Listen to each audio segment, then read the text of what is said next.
In problem number 45, we're given a graph of y equals f prime of x, and we're asked to approximate the maximum value of f on the interval from 0 to 7. Remember, to evaluate the maximum value of a function on a closed interval, we need to evaluate this function at its endpoints and at its critical numbers. The endpoints are 0 and 7, and the critical number is 6, because a critical number is a place where f prime is 0 or undefined, and we can tell by this graph that f prime is 0 at x equals 6. Okay, now, we don't really need to evaluate the endpoints, or the function at the endpoints, and here's why. You can tell that f prime of x from 0 until x equals 6, f prime of x is positive, which means f is increasing.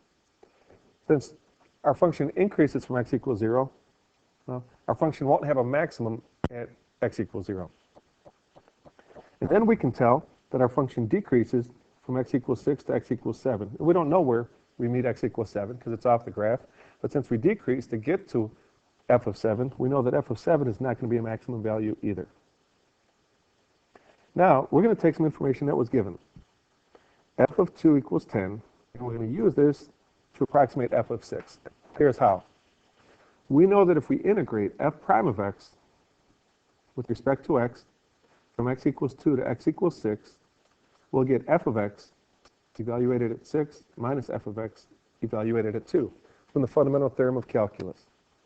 What we can do now is take the information that was provided, f of 2 equals 10, and replace f of 2 with 10 in our equation. We still don't know what f of 6 is. We're going to compute this.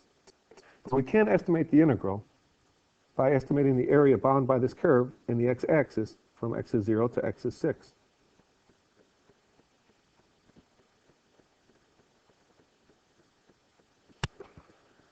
Okay, let's use trapezoids to estimate the area under this curve. You see on the interval from 2 to 3, we can estimate the height of our bases to be 16 and 28. And if we add those together, we'll get 44. Now remember that the area of a trapezoid is half the sum of the bases times the height. The height of this trapezoid is going to be 1, because that's the distance between the bases. So half of 44 times 1 is going to be 22. So the area of this region is approximately 22. Keep in mind this is an underestimate because our trapezoid falls underneath this curve that is concave down. Now, on the interval from 3 to 4, we can estimate our bases to be 28 and 32. Keep in mind these are estimates. So calculating the area of this trapezoid would give us 30. Because 28 plus 32 is 60. Half of 60 is 30. 30 times the height, which is 1, is 30. On the interval from 4 to 5, we can estimate the area to be, well, let's see, 25 and 32 is 57.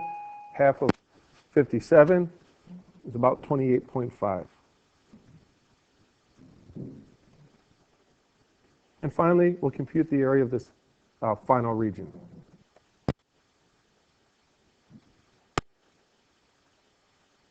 We'll get the area of this final region to be about 12.5. So let's add all of these together, and this integral is going to be approximately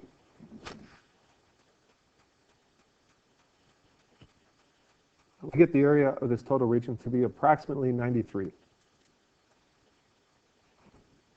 Keep in mind this is an underestimate.